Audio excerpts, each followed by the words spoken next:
Hi, welcome to the second ever episode of The Weekly Wave. I'm Matthew Lyons. And I'm Aaron Johnson. And our guest here today is health and gym teacher, Miss Kate Casey. How are you? Good. How are you guys? Good, I'm doing thank all you. right. Thanks for having me. All right, so Thank you for coming. We brought you on to do this piece on gene editing. And Chinese scientist He Jinkao, hopefully I didn't butcher that, back in November claimed to have altered the genetic makeup of a pair of twins in order to have a resistance to the AIDS virus. And genetic editing is relatively banned in most parts of the world, like USA and Europe. And the controversy around him right now is because he's being tried under the Chinese court for basically researching alone, acting alone. And people are wondering right now, since he's being under investigation and since this is just a big issue, is this right and is this ethical? This is tough. Yeah. I think there could be benefits because in this case, if he did in fact prevent the child from being born with the HIV virus, then that would be huge.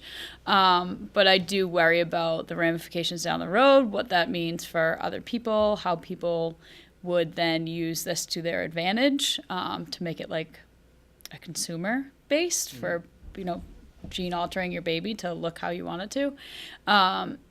I think I'd love to know a little bit more of his research. I'd like to know if in 2 years from now, is this child still HIV free? Because it said that it was a resistance to it. So if this child is exposed to it later, did they develop it? Did they not develop it? Or are they resistant for it in the future for life? And if that's the case, then maybe they could do something with that information to prevent other people from receiving the virus.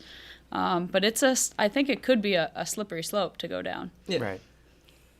So now that we know that this technology exists and that doctors could practice it, what do you think the next step should be?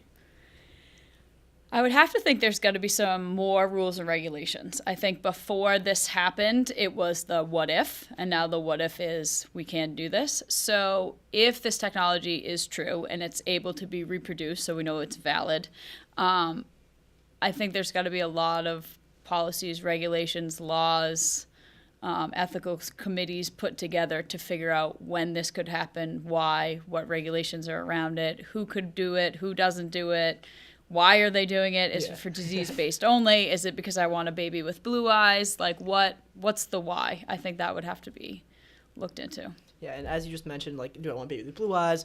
Do you believe this medical practice will escalate into the future where people can customize their children? And what I mean by that is, like, yeah, obviously a baby with blue eyes if they want blonde hair. Yeah. I would worry on where people would take it. I think if you look at how people are treating other people right now around the world, or how people do, some people do gender reveals for their baby and other people are not giving their child a gender. Like, I think there's a great divide.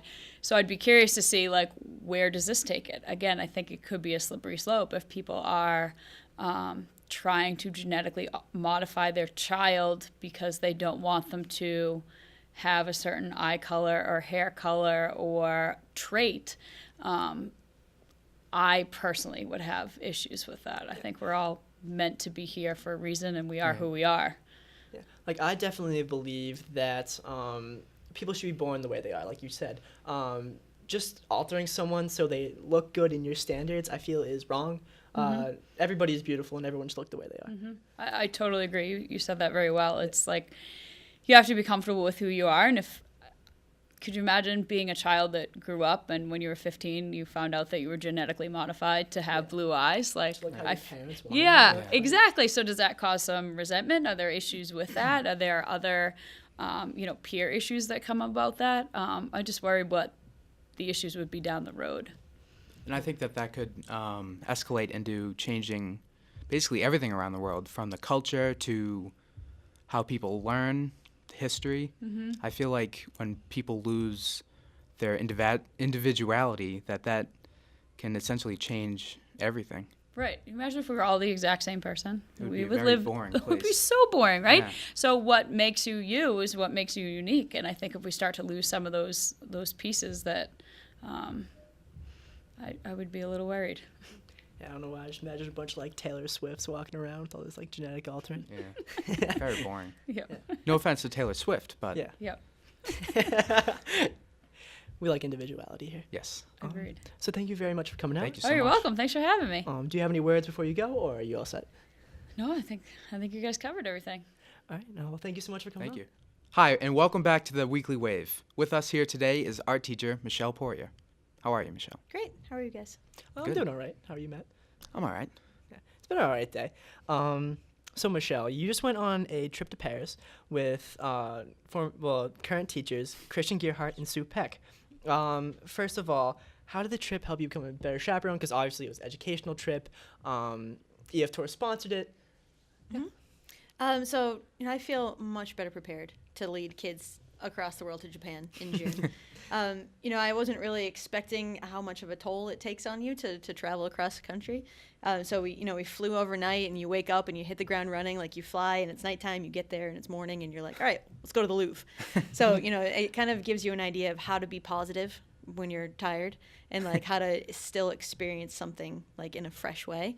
It also helped us kind of figure out how to navigate a foreign city without having to, knowing how to speak the language. So I don't speak any French, and yet we still took the metro. We got ourselves to the Eiffel Tower by ourselves, and it took a long time, but we figured out how to do it. So now I feel, much more confident that we'll be okay. Yeah. It's been said that French people are rude sometimes. Is that actually true, or is that just a myth? No, I don't find that was true. I think it comes from a lot of times French, when they're traveling, like on the train and things like that, they're by themselves and they're kind of quiet and they're like, doing their own thing. When you have a bunch of like Americans come on the train and loud and boisterous and like singing and talking really loud, you get some looks. Yeah. So, I think it was a good lesson of like self-awareness, of like being out of the country and kind of trying to like blend in a little bit and not bring so much attention to yourself. But, for the most part, we found everybody was really nice to us. If we didn't speak French, they spoke English. Even if we tried to speak really? French, they would be like, good try, and they would answer us in English anyway. But they were all super nice and friendly and welcoming and like, patient with us. So, yeah, I think that's like a really bad stereotype about Yeah, them. because you always hear about that. about Yeah, French. right. No, I didn't feel that way Yeah, about you them. always like, Good answer, because if we had any French viewers, they could have got very offended by that. Yeah. So, dodge a bullet there. Is there anything that you saw, heard, or learned that would help you teach art here at Abington? I think it really opened my eyes to actually going and seeing things in real life. I've taken courses in medieval and Gothic architecture, and like you write papers about these cathedrals, and like you look at pictures, and you think you know about it, and then you go inside one of these like actual cathedrals like Notre Dame, and you're like, oh my God, like it changes your entire life. So like actually going and looking at a painting is going to be way different than your teacher telling you about it in a book. Yeah. So I think that's good advice. Just like go experience something. Right. In your life. obviously there's differences between the art in European cultures and American cultures. What do you find was like the most obvious differences with like styles and techniques? I think it was really cool to see the places that these modern painters got their start. If you look at Monet paintings, then you can go to the place where Monet actually painted. That's awesome. You can like see where Picasso had his studio. You know what I mean? Like, it was really interesting. We went to this place called Montmartre, where a lot of these artists got their start, and it's still like an artist village. Now it's kind of like street artists are working around there. But you can go to a cafe where like Van Gogh used to hang out. So like the style may be kind of similar. But it feels more authentic there because you can see how they saw the light on the Seine River. So it kind of, it makes the paintings come alive a little bit. Now, you mentioned Monet and Picasso. Is there one artist that stood out to you in any way?